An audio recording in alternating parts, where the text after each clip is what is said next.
এবং আল্লাহ যদি আপনাকে কবুল করেন, পৃথিবীর কোনো শক্তি নাই আপনাকে টলাবে। পৃথিবীর কোনো শক্তি নাই, পৃথিবীর সমস্ত শক্তি একত্রিত হয়ে আপনার চুল বাঁকা করতে পারবে না, যদি আল্লাহ আপনার সাথে থাকে।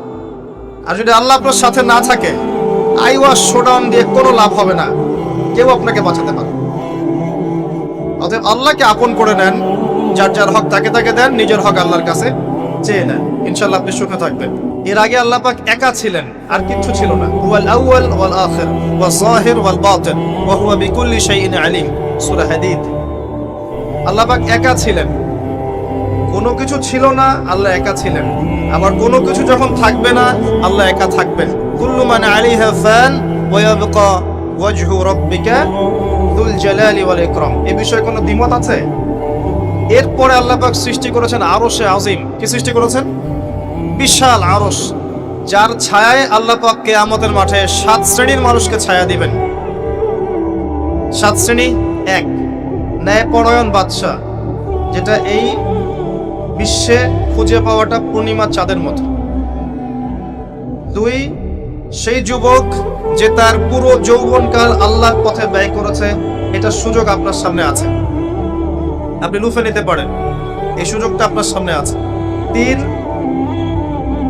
ওই ব্যক্তি যার কলব বা অন্তর মসজিদের সাথে ঝুলন্ত থাকে, টিকটকের সাথে নয়, মসজিদের সাথে ঝুলন্ত থাকে। এখনকার যুব সমাজের অন্তর অনলাইনে ঝুলন্ত থাকে, দেখবেন। 4, ওই যেই দুই ব্যক্তি পরস্পরকে শুধুমাত্র আল্লাহর জন্য ভালোবাসে। এখানে বয়ফ্রেন্ড গার্লফ্রেন্ড সম্পর্ক বোঝানো হয়নি, এই দুনিয়ার স্বার্থে জর্জরিত ভালোবাসার বাইরেও ডিভাইন একটা ভালোবাসা আছে, সেটা হচ্ছে আল্লাহর জন্য ভালোবাসা। আর যখন আপনি কাউকে আল্লাহর জন্য ভালোবাসবেন, তখন আপনি কষ্ট পাবেন না ইনশাআল্লাহ। যখন আপনি ভালোবাসার মানুষের কাছে কিছু প্রত্যাশা করবেন, তখন আপনি কষ্ট পাবেন পদে পদে। আল্লাহর জন্য ভালোবাসেন মানুষকে, আপনি কষ্ট পাবেন না ইনশাআল্লাহ। 2 ব্যক্তি যারা পরস্পরকে আল্লাহর জন্য ভালোবাসে, আরো সে ছায়া ছায়া পাবে।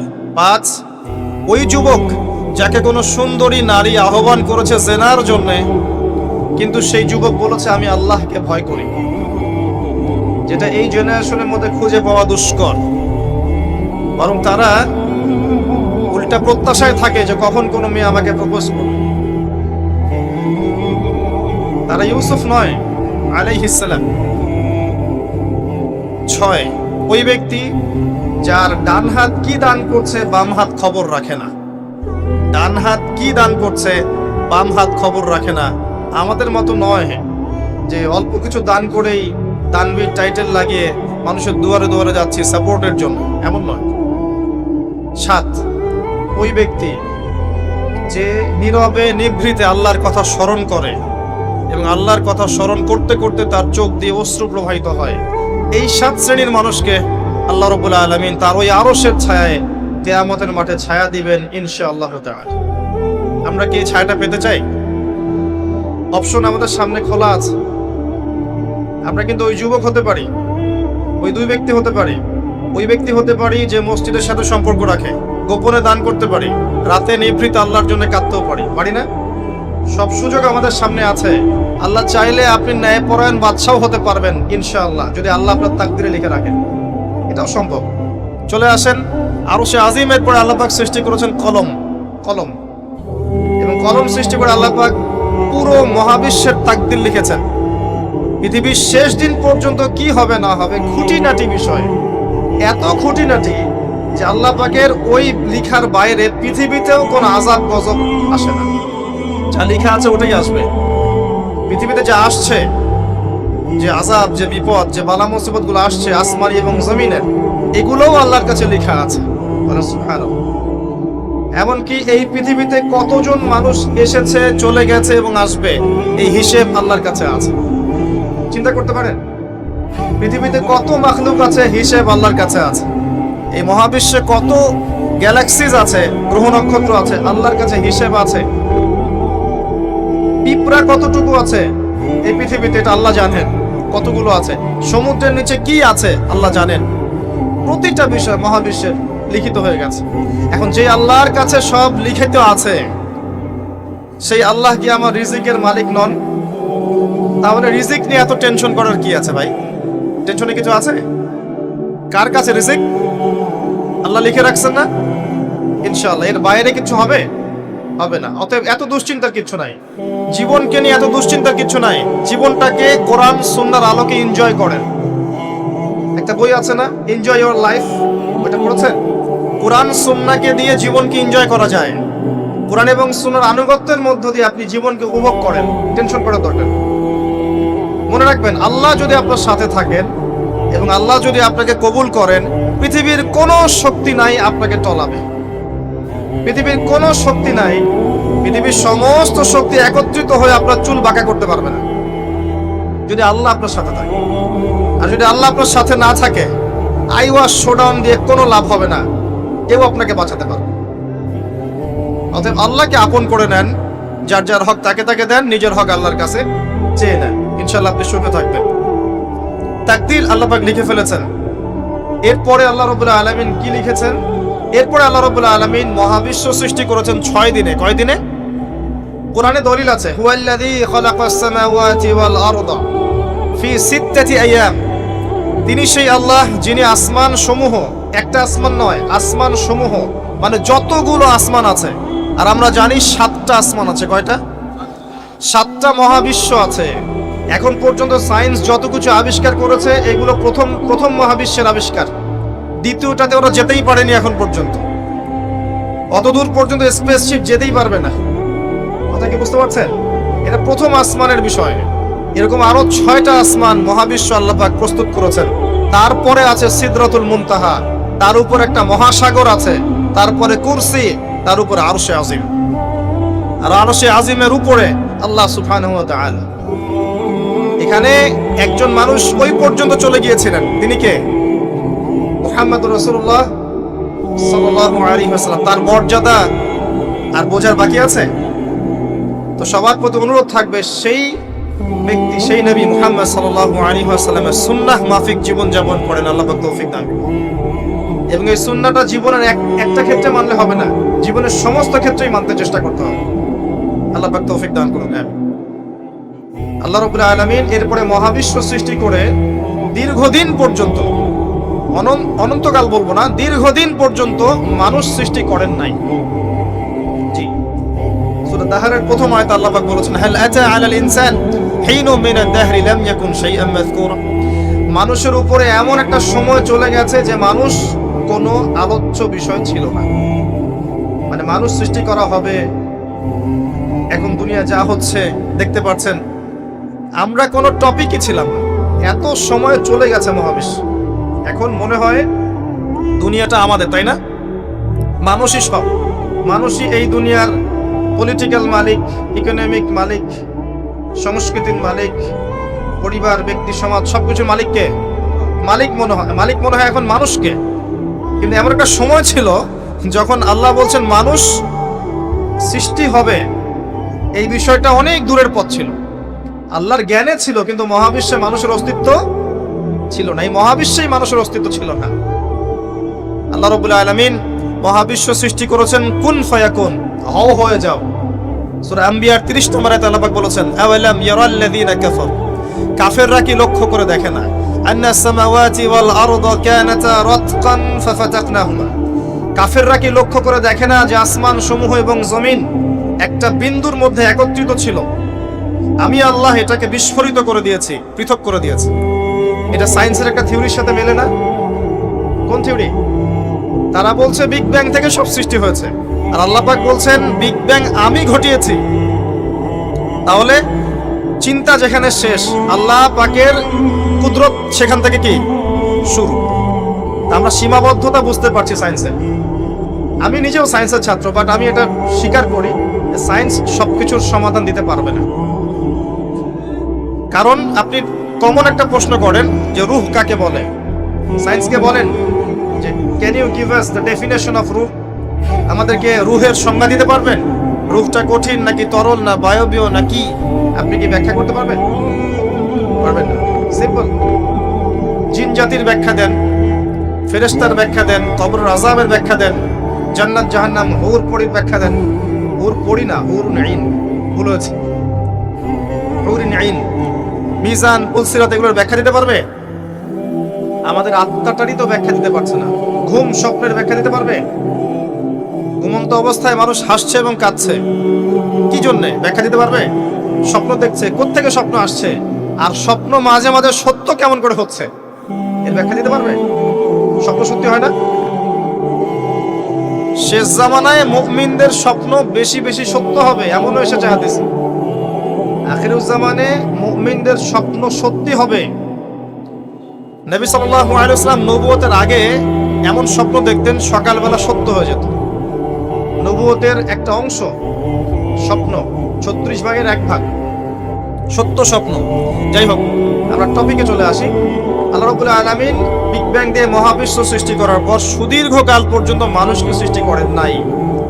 এরপরে অনেক সময় পর আল্লাহ পাক ফেরেশতাদেরকে ডেকে বলছেন এই আয়াতটা, যে হে ফেরেশতারা, আমি পৃথিবীতে আমার খলিফা পাঠাতে চাই, মানুষকে আমার খলিফা করে পাঠাতে চাই।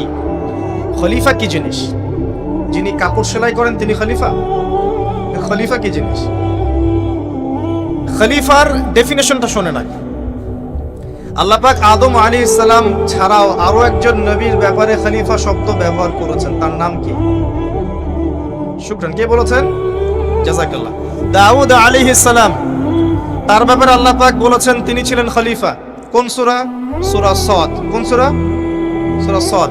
আল্লাহ পাক বলেছেন ইয়া দাউদ, হে দাউদ, ইন্না জাআলনাকা খলিফাতান ফিল আরদ, নিশ্চয়ই আমি তোমাকে পৃথিবীতে আমার খলিফা করেছি।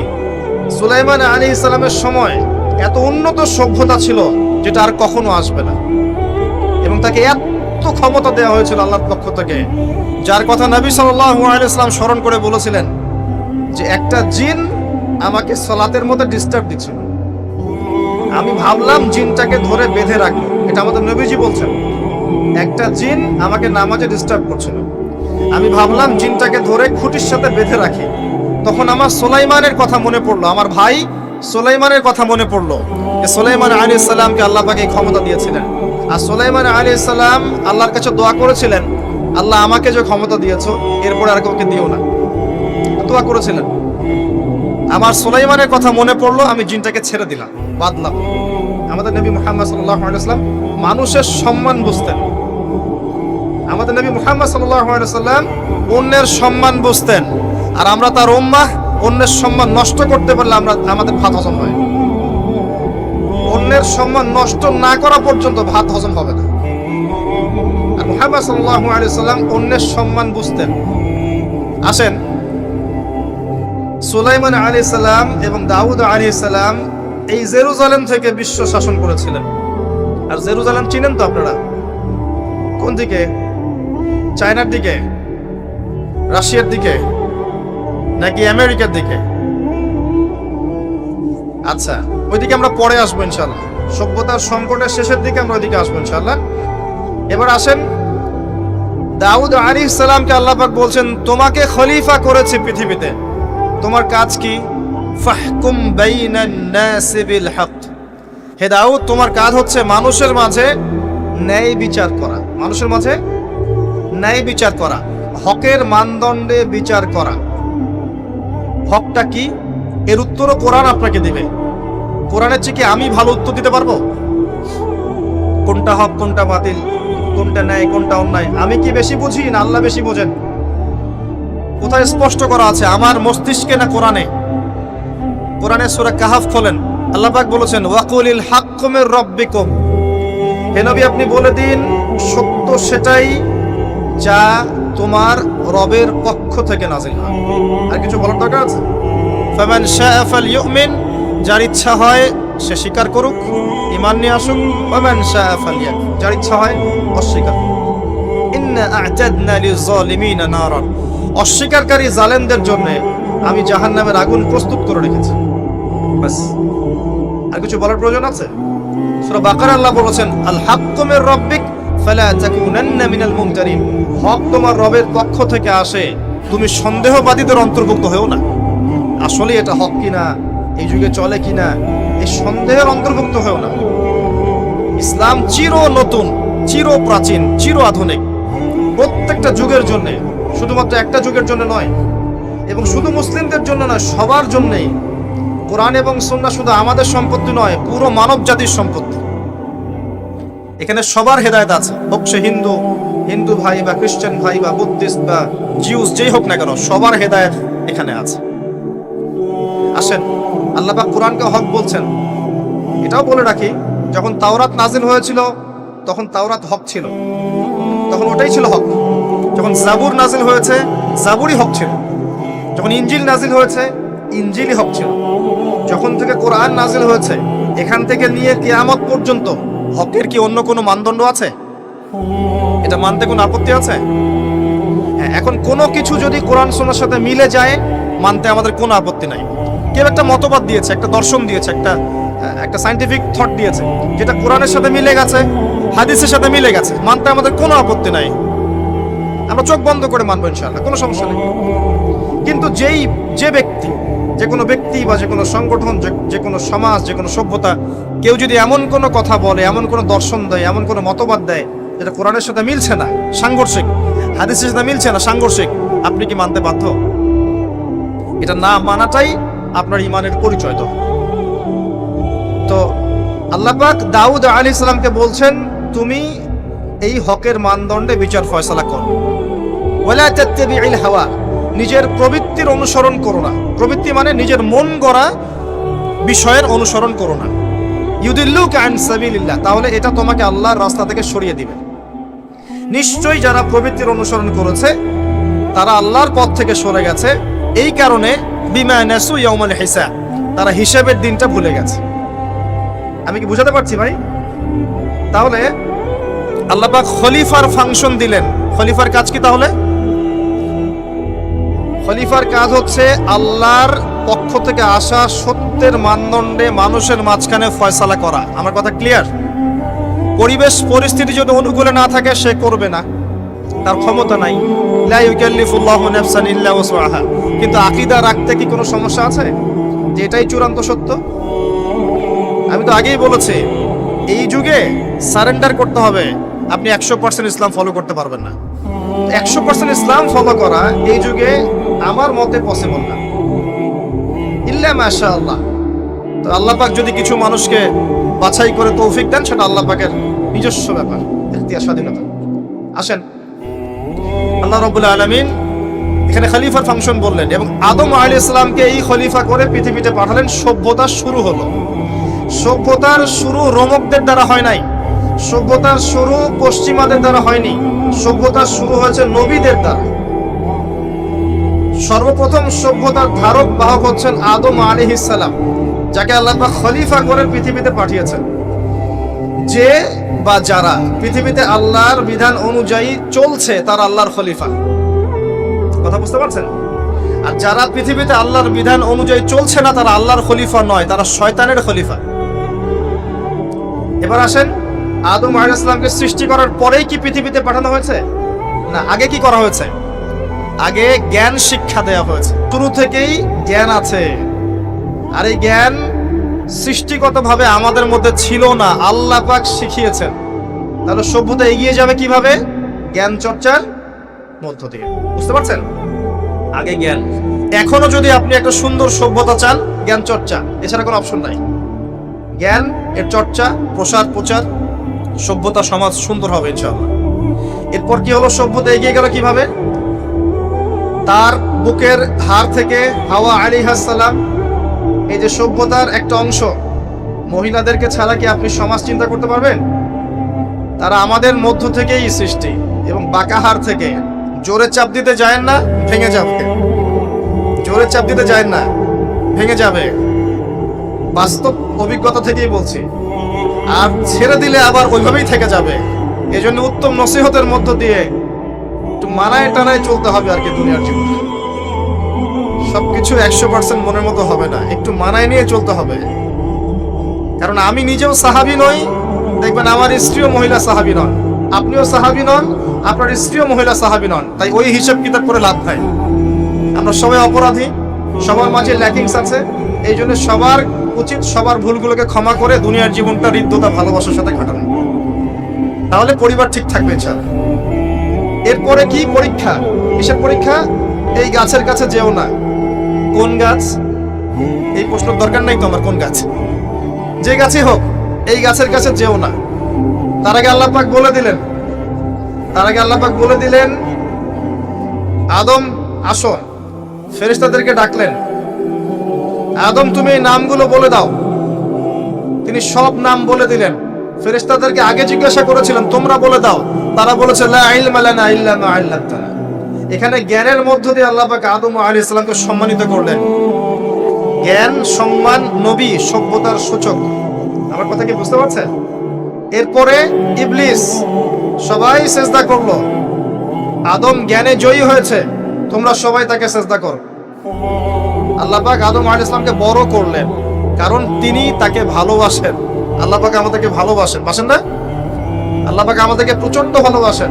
আর আপনি যাকে ভালোবাসবেন তাকে বড় করতে চাইবেন না? আল্লাহ পাক আদম আলাইহিস সালামকে উঁচু করলেন, তোমরা আদমকে সিজদা করো। ওয়া ইয কুলনা লিল মালাইকাতি ইসজুদু লিআদম ফাসাজাদু, সবাই সিজদা করলো ইল্লা ইবলিস। ইবলিস কেন সিজদা করলো না? কিয়াস করলো, খলাকতানি মিন নার ওয়া খলাকতাহু মিন তিন। আমাকে সৃষ্টি করেছেন আগুন দিয়ে, তাকে সৃষ্টি করেছেন মাটি দিয়ে, আমি কেন তাকে সিজদা করতে যাব? Remember, listen to me. ইবলিসের জ্ঞান ছিল, ইবলিসের আমল ছিল। আই রিপিট, ইবলিসের জ্ঞান ছিল, ইবলিসের আমল ছিল। ইবলিসের মাঝে বিনয় ছিল না, অহংকার ছিল। ইবলিস ধ্বংস হয়ে গেছে। যদি আমাদের জ্ঞান, আমাদের ডিগ্রি, আমাদের সার্টিফিকেট আমাদেরকে অহংকারী বানায়, আমরা ইবলিসের কাতারভুক্ত হয়ে যাব, নাউযুবিল্লাহ। ঠিক আছে? এবার ইবলিসকে বের করে দেওয়া হলো, চিরস্থায়ী জাহান্নামী, অভিশপ্ত করা হলো। আদম এবং হাওয়া আলাইহিস সালাম জান্নাতে রাখা হলো। গাছের কাছে যেও না, তারা চলে গেলেন। কিভাবে চলে গেলেন? এখানে আসেন। ইবলিস এসে ওয়াসওয়াসা দিয়েছে। কি ওয়াসওয়াসা সেটা শোনেন। এটা একটা ভালো প্রশ্ন। কোন ওয়াসওয়াসায় পড়ে তারা এই কাজটা করে ফেললেন? এটা সূরা তহার মধ্যে আছে। কোন সূরা? তহা। এখানে আল্লাহ পাক বলেছেন, ইবলিস এসে বলেছিল যে তোমরা যদি ওই গাছের কাছে যাও এবং এর ফল খাও, তাহলে তোমরা চিরস্থায়িত্ব লাভ করবে। চিরস্থায়িত্ব, অমর হয়ে যাবে, অমর। কথা বুঝতে পারছেন? অমরত্ব। অমরত্বের টোপ দিয়ে ইবলিস এভাবে ওয়াসওয়াসা দিয়েছে আমাদের পিতাকে, আমাদের মাকে। এর ফলশ্রুতিতে আল্লাহ রাব্বুল আলামিন আমাদেরকে নামিয়ে দিয়েছেন পৃথিবীতে। আল্লাহ পাক নামিয়ে দেওয়ার সময় আদম এবং হাওয়া আলাইহিস সালাম তাদেরকে ক্ষমা করে দিয়েছেন, কিন্তু একটা সময় দিয়েছেন, এখন আর জান্নাতে থাকা হবে না, পৃথিবীতে চলে যাও। এখানেও চিরস্থায়ী জীবন পাবে না, নির্দিষ্ট সময় থাকবে। এর মধ্যে আমি তোমাদের রিজিক দিব, তোমাদেরকে আমি খাবার দিব, বাসস্থান দিব, সবকিছু দিব, স্ত্রী সন্তান যা যা লাগে, মৌলিক চাহিদা সব দিব। তখন যদি তোমরা আমার হেদায়েতকে মেনে চলো, আবার জান্নাতে ফিরে আসবে। যদি না মানো, ইবলিসের সাথে জাহান্নাম। কথা ক্লিয়ার? সহজ সরল জীবন দর্শন, দ্য ফিলোসফি অফ লাইফ। এত দর্শন শেখার দরকার নাই। আমরা দর্শনের বই পড়তে পড়তে মাথা খারাপ হয়ে গেছে। পশ্চিমা দর্শন, জৈন দর্শন, চারবাক দর্শন, ইউরোপিয়ান দর্শন, আধুনিক দর্শন পড়তে পড়তে অবস্থা খারাপ। মার্কসীয় দর্শন। সুবহানাল্লাহ। একটা সহজ সরল জীবন দর্শন আল্লাহ দিয়েছেন।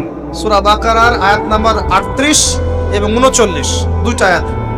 কি দর্শন? আল্লাহ বলছেন, কুল নাহবিতু মিনহা জামিআ। আমি আল্লাহ বললাম তোমরা সবাই নেমে যাও। কারা কারা সবাই? আদম, হাওয়া, ইবলিস। তোমরা নেমে যাও পৃথিবীতে। ফাইম্মা ইয়াতিয়ান্নাকুম মিন্নি হুদান, তোমাদের কাছে আমার পক্ষ থেকে হেদায়েত আসবে। কি আসবে? এই যে তাওরাত, জাবুর, ইনজিল, কোরআন, আল্লাহর বাণী, ওহী, এগুলো আসবে। রাসূল আসবেন।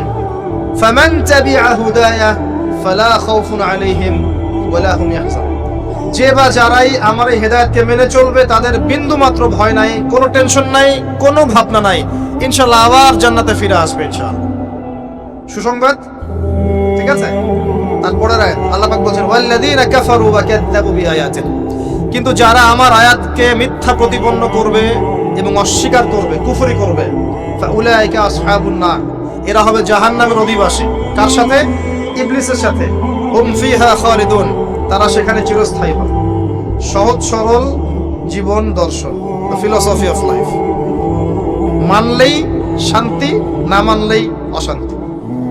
এরপর একটা চ্যালেঞ্জ, ইবলিস চ্যালেঞ্জও করছে, আল্লাহ তুমি আমাকে বের করে দিয়েছো, ঠিক আছে, আমি আদম সন্তানের ডান দিক থেকে আসবো, বাম দিক থেকে আসবো, সামন থেকে আসবো, পিছন থেকে আসবো, তাকে আমি জাহান্নামের পথে নিয়েই ছাড়বো। এটা মনে রাখেন মাথার মতো, ইবলিসের চ্যালেঞ্জ। আর আল্লাহ পাকও সতর্ক করলেন, ইন্নাহু লাকুম আদুউম মুবিন, সে তোমাদের স্পষ্ট শত্রু। এবার পৃথিবীতেও নামিয়ে দিলেন, হেদায়েতও পাঠাচ্ছেন, নবী রাসূল পাঠিয়েছেন। সভ্যতা আস্তে আস্তে এগিয়ে চলল। সভ্যতায় দুইটা শক্তি দেখতে পাচ্ছেন, একটা আল্লাহর পক্ষ থেকে আসা শক্তি, একটা শয়তানি শক্তি। এই দুটো নিয়ে সভ্যতা এগিয়ে চলছে। আবারও বলছি, সভ্যতা শুরু হয়েছে নবী দ্বারা, রোমকদের দ্বারা নয়।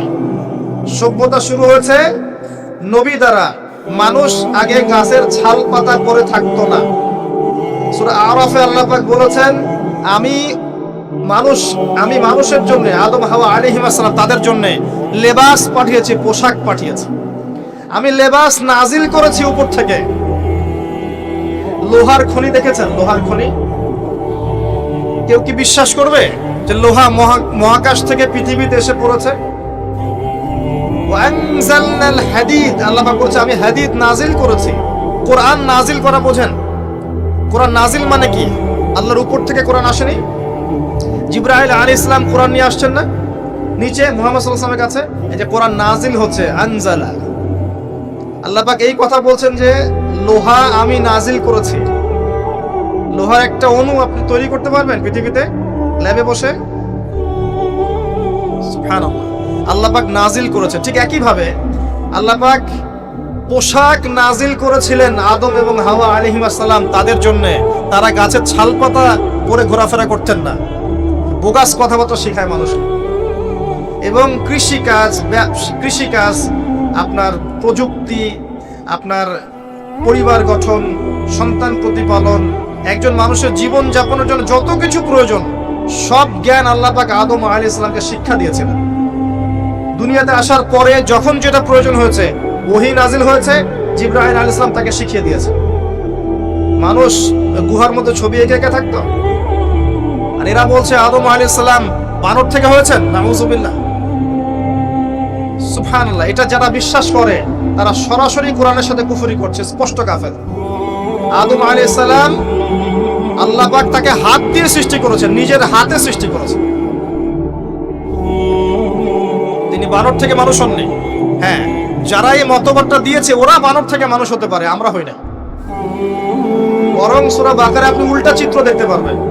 সূরা বাকারা দেখবেন, পড়তে পড়তে দেখবেন একটা জায়গায় আছে যে শনিবারের সীমা লঙ্ঘন করার জন্য কিছু মানুষকে, বনু ইসরাইলের কিছু মানুষকে আল্লাহ পাক মানুষ থেকে বানর বানিয়ে দিয়েছে।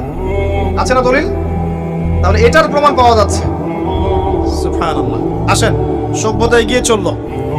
সভ্যতা দুটো শক্তি, আল্লাহর বিধান, আল্লাহ নাজিলকৃত পবিত্র তাওহীদ, এবং অপর সাইডে আছে শয়তানের শিরক।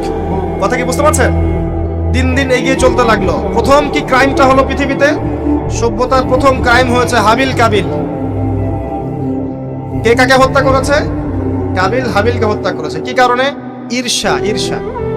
এখান থেকে এই সভ্যতার শিক্ষা কি?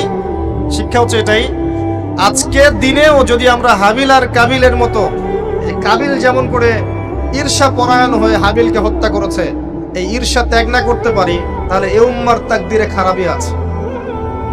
কথা কি বোঝা যায়? আমরা এখন পর্যন্ত সেই কাবিলের সুন্নত ত্যাগ করতে পারি নাই। ভিতরটা হিংসা দিয়ে ভর্তি, জর্জরিত। এগুলো যদি খুলে আল্লাহ পাক দেখাতে পারতেন জনগণের সামনে, লজ্জায়, দুর্গন্ধে, ধিক্কার জানাতে আপনি আমার লেকচারও শুনতে আসতেন না। হ্যাঁ, যদি আমার কলিজাটাকে খুলে আল্লাহ পাক দেখাতেন যে দেখো এর কলিজার মধ্যে কি পরিমাণ হিংসা আছে, ঈর্ষা আছে, দুনিয়ার লোভ আছে, লালসা আছে, পরশ্রী কাতরতা আছে, দুর্গন্ধে, আপনি আমার লেকচার শুনতে আসতেন না। জি, এটা সৌভাগ্য যে আমাদের ভিতরটা আল্লাহ পাক দেখান না। আল্লাহ পাক আমাদের কলবটাকে পরিষ্কার করুন, আত্মশুদ্ধি দান করুন, আল্লাহ নূর দান করুন, এবং ঈর্ষা ত্যাগ করার তৌফিক আল্লাহ পাক দান। এবার আসেন, সভ্যতা এগিয়ে চলছে। লেকচারটা একটু লম্বা হতে পারে, একটু ধৈর্য ধরেন। সভ্যতা এগিয়ে চলছে। আদম আলাইহিস সালামের যুগে কোনো পাপাচার খুব একটা দেখা যাচ্ছে না, শুধু এই পাপাচার ছাড়া। এর পরের জেনারেশনে গিয়ে দেখছি নূহ আলাইহিস সালামের কওম। তার কওম নূহ আলাইহিস সালাম, 5 জন বড় বড় নবীর একজন। 5 জন বড় বড় নবীর নাম নূহ আলাইহিস সালাম, ইব্রাহিম, মূসা, ঈসা, মুহাম্মদ সাল্লাল্লাহু আলাইহি ওয়াসাল্লাম। আমি কিন্তু শেষে প্রশ্ন করব, উত্তর দিতে হবে, ঠিক আছে? ইনশাআল্লাহ সঠিক উত্তর দিতে পারলে পুরস্কার, না পারলে যে পারবে তাকে আপনি হাদিয়া দিবেন, আপনার পকেট থেকে হাদিয়া নিয়ে তাকে দেওয়া হবে ইনশাআল্লাহ। তো নূহ আলাইহিস সালামের যুগে কি শিরক, প্রথম শিরকের পাপ মানুষ দেখলো। ইয়াগুস, ইয়াউক, নাসর এরকম কিছু মূর্তি ছিল, এই মূর্তিগুলো তার উপাসনা করা শুরু করলো। বাই দ্য ওয়ে, এই মূর্তিগুলো কিন্তু তারা হাতে তৈরি করে নাই, আমার কথাটা ভালো করে বোঝেন। এই মূর্তিটা তারা আসলে অটোমেটিকলি হাতে তৈরি করে নাই। এই মূর্তিটা তৈরি করার পিছনে শয়তান তাদেরকে ওয়াসওয়াসা দিয়েছিল। কি ওয়াসওয়াসা দিয়েছিল? এই ব্যক্তিরা ছিল আগের সময়কার বুজুর্গ ব্যক্তি। বুজুর্গ ব্যক্তি বোঝেন, পরেশগার বুজুর্গ ব্যক্তি। তো শয়তান এদেরকে বুঝিয়েছিল, যদি তোমরা বুজুর্গ ব্যক্তিদের, আল্লাহওয়ালা মানুষদের মূর্তি তৈরি করে মসজিদের বাইরে রাখো, তাদেরকে দেখলে তোমাদের ইবাদতে মনোযোগ বাড়বে। শয়তান এই ওয়াসওয়াসা দিয়েছিল। ওই জেনারেশন তাই করলো। ওই জেনারেশন যখন চলে গেল, পরের প্রজন্মকে শয়তান ওয়াসওয়াসা দিল, আরে মসজিদের বাইরে কেন, ভেতরেই রাখলে হয়। তারা ভেতরে নিয়ে আসলো, এই জেনারেশন শেষ হয়ে গেল। তারপরে আরেকটা জেনারেশন আসলো, ওদেরকে শয়তান বুঝালো সরাসরি এদের কাছে চাইলেই হয়। শিরক শুরু হলো। আপনি কি বুঝতে পারছেন কিভাবে শিরক শুরু হয়েছে বিশ্বে?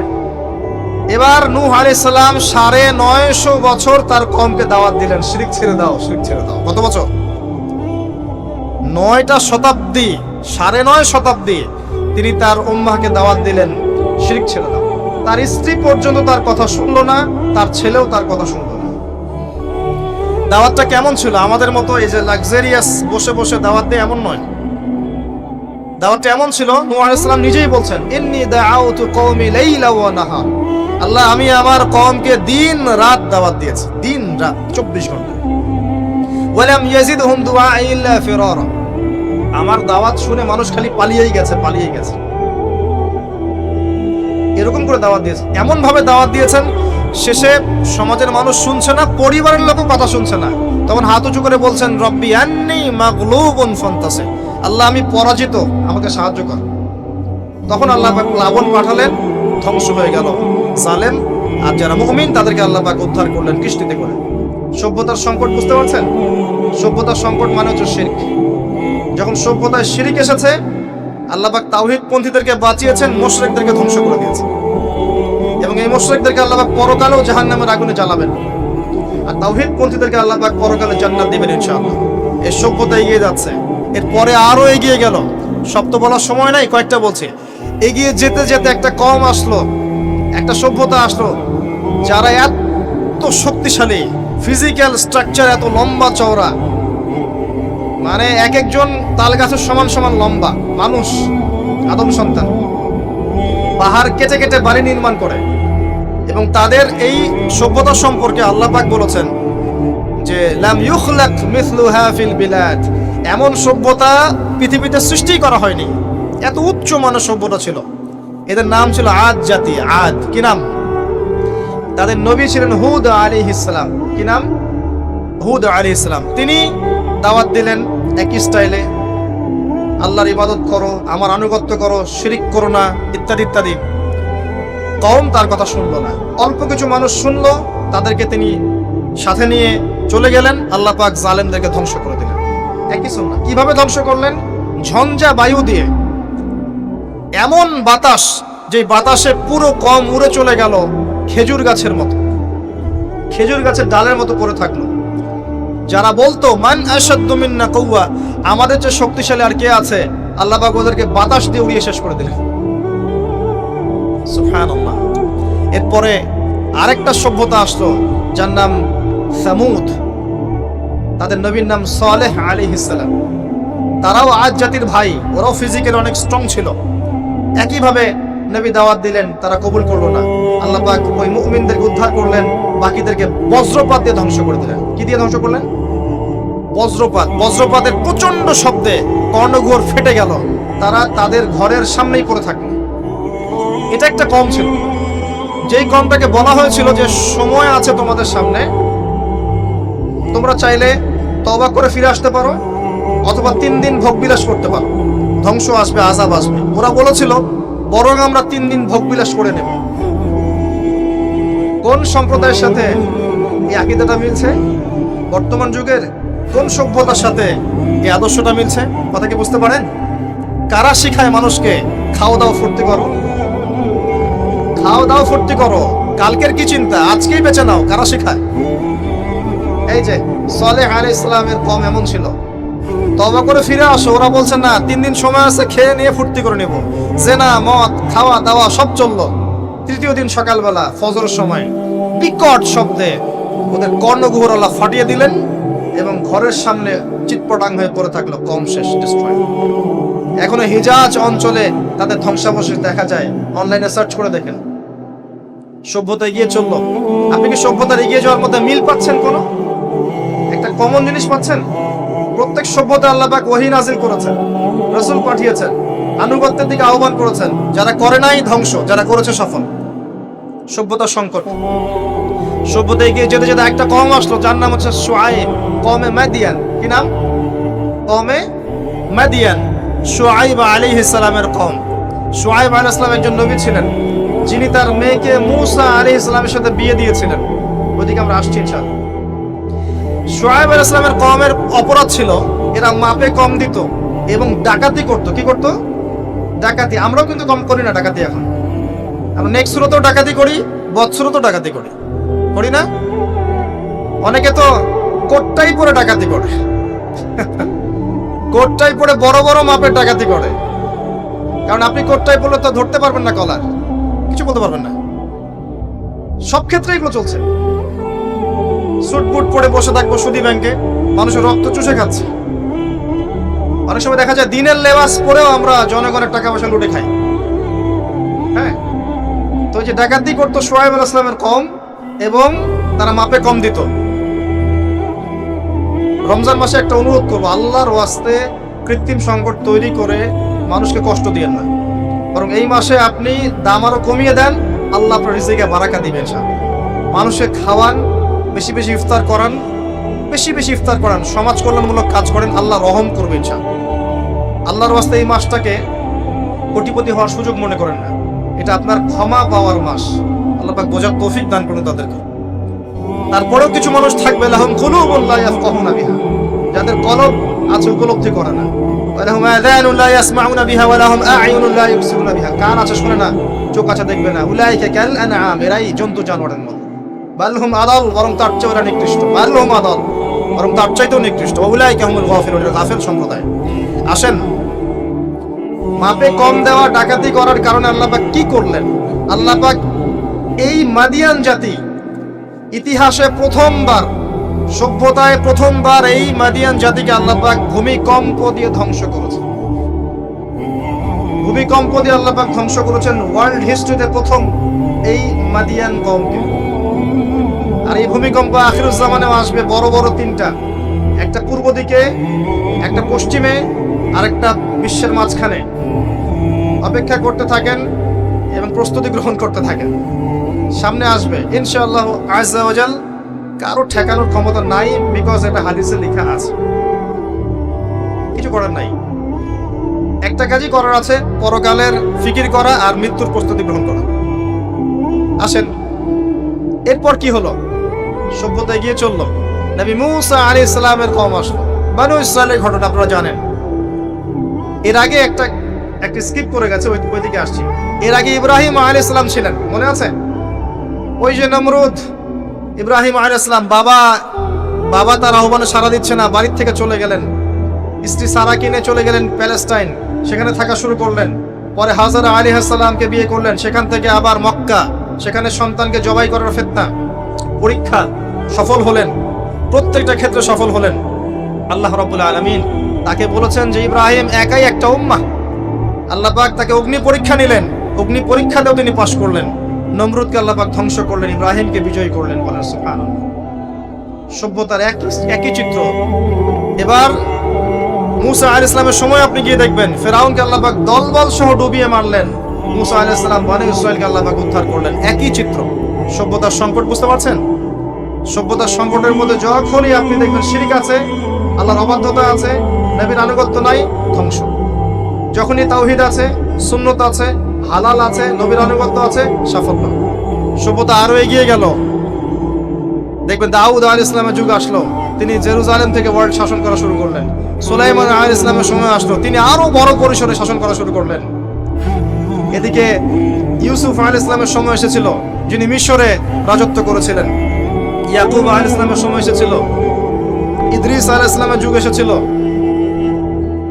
যুলকারনাইন তার সময় এসেছিল, যিনি মাশরিক মাগরিব বিজয় করেছিলেন। অনেক যুগ চলে গেল, এমনকি ঈসা ইবনে মারইয়ামের সময় আসলো, তিনিও একই সুন্নাহ পালন করতে লাগলেন। এরপরেও মুহাম্মদ সাল্লাল্লাহু আলাইহি ওয়াসাল্লামের সময় আসলো।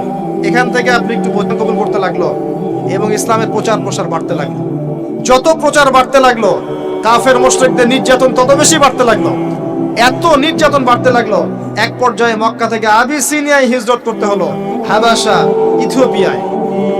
সেখানে বাদশা নাজাশী ছিলেন, তিনি মুসলিমদেরকে আশ্রয় দিলেন, সেখানে মুসলিমরা থাকতে লাগলো। এমনকি নবী সাল্লাল্লাহু আলাইহি ওয়াসাল্লাম তায়েফে গেলেন সাহায্য পাওয়ার আশায়। তায়েফবাসী খারাপ ব্যবহার করলো, তাকে রক্তাক্ত করলো, তিনি আবার মক্কায় ফিরে আসলেন। তিনটা বছর গাছের ছাল পাতা খেয়ে সাহাবায়ে কেরামকে শিয়ারে আবু তালেবে রাত দিন কাটাতে হলো। 3 বছরের বয়কট জীবন। এরপরে একই বছর অল্প কয়েকদিনের ব্যবধানে চাচা আবু তালেব এবং স্ত্রী খাদিজা রাদিয়াল্লাহু আনহা ইন্তেকাল করলেন। নবী সাল্লাল্লাহু আলাইহি ওয়াসাল্লাম বিষণ্ণ হয়ে পড়লেন। আল্লাহ পাক তাকে মিরাজ ঘটালেন, তার সমস্ত বিষণ্ণতা দূর হয়ে গেল। নবী সাল্লাল্লাহু আলাইহি ওয়াসাল্লাম 11তম বর্ষে ইয়াসরিব থেকে আগত 6 জন যুবককে দাওয়াত দিলেন, যাদের নেতা ছিল সাআদ বিন জুরারা রাদিয়াল্লাহু আনহু। এই 6 জন ইয়াসরিব মানে মদিনা থেকে এসেছিল, আর ইসলাম কবুল করে আবার মদিনায় ফেরত গেল। তার পরের বছর তারা আরো 6 জনকে নিয়ে আসলো, 6 যোগ 6 মোট 12 জন। এর পরের বছর মুসআব বিন উমাইর রাদিয়াল্লাহু আনহুর দাওয়াতের ফলে 12 থেকে 75 জন মানুষ মদিনা থেকে এসে ইসলাম কবুল করলো। মদিনায় হিজরতের পটভূমি তৈরি হলো। নবী সাল্লাল্লাহু আলাইহি ওয়াসাল্লাম তার পরের বছর হিজরত করলেন মদিনায় সাহাবায়ে কেরামকে নিয়ে। এই যে মদিনা, এটাই হলো প্রথম ইসলামিক স্টেট। কথা কি বুঝতে পারছেন? ওই দাউদ এবং সুলাইমান আলাইহিস সালামের পর এবং ইউসুফ আলাইহিস সালামের যুগের পর এই মদিনাই হচ্ছে পরবর্তী ইসলামিক স্টেট। এখানে ছিল রাষ্ট্রের সমস্ত সংজ্ঞা, এখানে ফুলফিল হলো। এখানে জনগণ হলো, এখানে সার্বভৌমত্ব থাকলো, এখানে গভর্নমেন্ট হলো, এবং যার প্রেসিডেন্ট স্বয়ং মুহাম্মদ সাল্লাল্লাহু আলাইহি ওয়াসাল্লাম। আমার কথা কি বুঝতে পারছেন? আমি একটু দ্রুত নিয়ে যাচ্ছি আপনাদেরকে, সময় শর্ট। এবার এই মদিনাকে প্রোটেক্টেড করার জন্য নবী সাল্লাল্লাহু আলাইহি ওয়াসাল্লাম সামরিক বাহিনী থেকে শুরু করে ইকোনমিক বেস, আপনার পলিটিক্যাল অ্যাফেয়ার্স, সমস্ত বিষয়গুলো করতে লাগলেন। এক পর্যায়ে আবু সুফিয়ানের কাফেলাকে আক্রমণকে কেন্দ্র করে বদরের যুদ্ধ হয়ে গেল, আর এই যুদ্ধে মুসলিমদেরকে আল্লাহ পাক বিজয় দান করলেন। তার পরের বছর উহুদের যুদ্ধ হলো। আমাদের একটা ভুলের কারণে আমরা এই যুদ্ধের সাময়িক বিপর্যয় শিকার হলাম। পরাজিত হয়নি, সাময়িক বিপর্যয় শিকার হয়েছে। স্বয়ং নবী সাল্লাল্লাহু আলাইহি ওয়াসাল্লামকেও মার খেতে হয়েছে। জি, এবং 70 জন সাহাবী এখানে ইন্তেকাল করেছেন, শাহাদাত বরণ করেছেন, যার মধ্যে হামজা রাদিয়াল্লাহু আনহু ছিলেন। এর পরের বছর 10,000 সৈন্য নিয়ে মুশরিকরা আক্রমণ করলো মদিনা। এখানে 1.5-2 মাস মদিনাকে অবরোধ করে রাখলো। এটা হলো খন্দকের যুদ্ধ, আহজাবের যুদ্ধ। সূরা আহজাব পড়ে দেখেন। এরপর তারা ফিরে চলে গেল। এবার নবী সাল্লাল্লাহু আলাইহি ওয়াসাল্লাম বললেন, আজকের পর থেকে তারা আর আমাদেরকে আক্রমণ করতে পারবে না, আমরাই করবো ইনশাআল্লাহ। এরপর নবী সাল্লাল্লাহু আলাইহি ওয়াসাল্লাম দাওয়াত বাড়াতে লাগলেন, ইকোনমিক বেস বাড়াতে লাগলেন, সামরিক বিষয়গুলো শক্তিশালী করতে লাগলেন, এবং গোত্রে গোত্রে ইসলামের দাওয়াত পৌঁছে দিতে লাগলেন। এক পর্যায়ে স্বপ্ন দেখলেন তিনি মক্কা তাওয়াফ করছেন। সাহাবীরা বুঝে ফেললেন যে আমরা মক্কায় ঢুকবো। তারা ইহরাম বেঁধে মক্কায় ঢুকতে লাগলেন। প্রতিবন্ধকতা দেওয়া হলো হুদাইবিয়া নামক জায়গায়।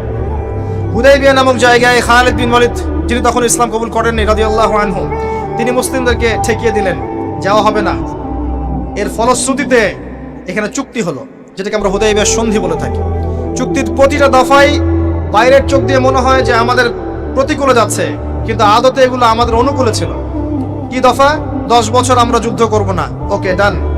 তোমাদের কেউ আমাদের দলে আসলে ফিরাই দেওয়া লাগবে, আমাদের কেউ তোমাদের দলে গেলে ফিরাই দিব না, ওকে ডান। এই বছর ওমরা করতে পারবে না, ফেরত যেতে হবে, ঠিক আছে ডান। পরের বছর আসতে হবে, তাও 3 দিনের জন্য বিনা অস্ত্রে, ওকে ডান। সবকিছুই ডান, যাও। এই চুক্তি হয়ে গেল। আল্লাহ পাক আয়াত নাযিল করলেন, ইন্না ফাতাহনা লাকা ফাতহান মুবিনা। এই চুক্তির মধ্যেই তোমাকে আমি বিজয় দিয়েছি হে নবী সাল্লাল্লাহু আলাইহি ওয়াসাল্লাম। বলেন সুবহানাল্লাহ। কি বিজয়? বোঝেন এই জায়গাটা। কুরাইশরা ছিল সবচেয়ে বড় শত্রু, আর আমাদের আরেকটা শত্রু ছিল ইহুদিরা, যাদের মধ্যে তিনটা গোত্র ছিল, বনু কুরাইজা, বনু কাইনুকা, বনু নাজির। বনু নাজির, বনু কুরাইজা, বনু কাইনুকা, এদেরকে বের করে দেওয়া হয়েছে। এরা খায়বারে গিয়ে আশ্রয় নিয়েছে। এর মধ্যে শুধু বনু কুরাইজাকে হত্যা করা হয়েছিল, কারণ তারা গাদ্দারি করেছিল আহজাবের যুদ্ধে। এটা দ্বিতীয় বড় শত্রু, আর এই কুরাইশরা সবচেয়ে প্রধান বড় শত্রু। কি করলেন নবী সাল্লাল্লাহু আলাইহি ওয়াসাল্লাম? তিনি 10 বছরের জন্য তাদের হাতকে চেপে ধরলেন। এই 10 বছর তারা আমাদের সাথে আর যুদ্ধ করবে না, মানে এরা স্টপ। এখন আমি বাইরের শত্রু থেকে ডিল করতে পারবো। কথা কি বুঝতে পারছেন? এই চুক্তির ঠিক পরের বছর নবী সাল্লাল্লাহু আলাইহি ওয়াসাল্লাম খায়বার আক্রমণ করলেন, কারণ এরা আর খায়বারকে সাহায্য করতে পারবে না।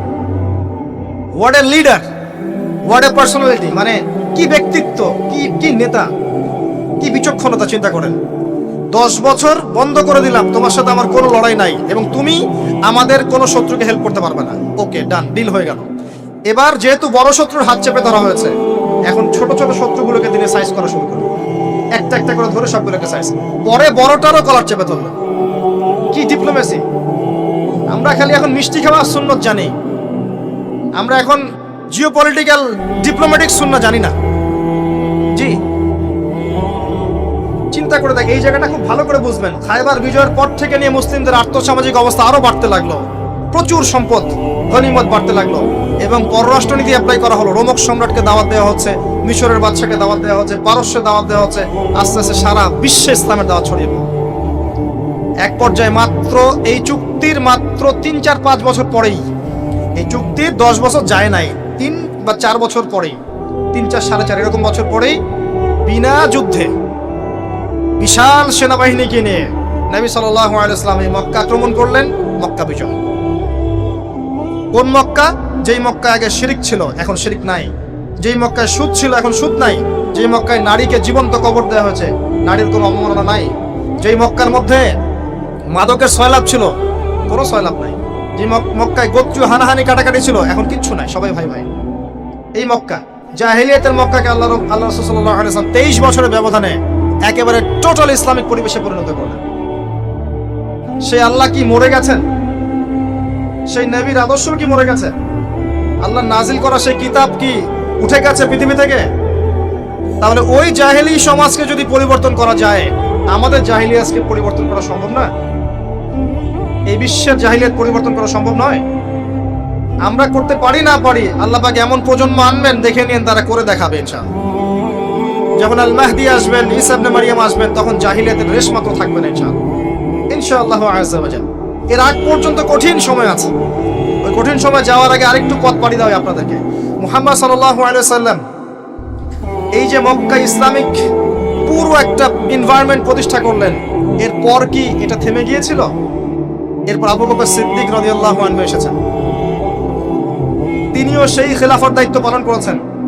কোন খেলাফা? ফাহকুম বাইনান নাসি বিল হক, সূরা সাদ।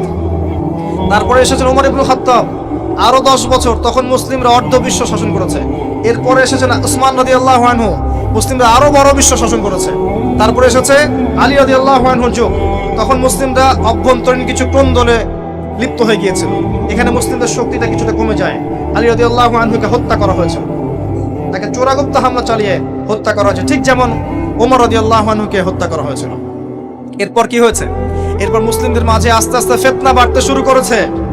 একদল মানুষ বের হয়েছে যারা বলেছে যে আলী রাদিয়াল্লাহু আনহু তিনি নবী, নাউজুবিল্লাহ। এরা তাকে নিয়ে এত বেশি বাড়াবাড়ি করেছে যে তারা পথভ্রষ্ট হয়ে গেছে।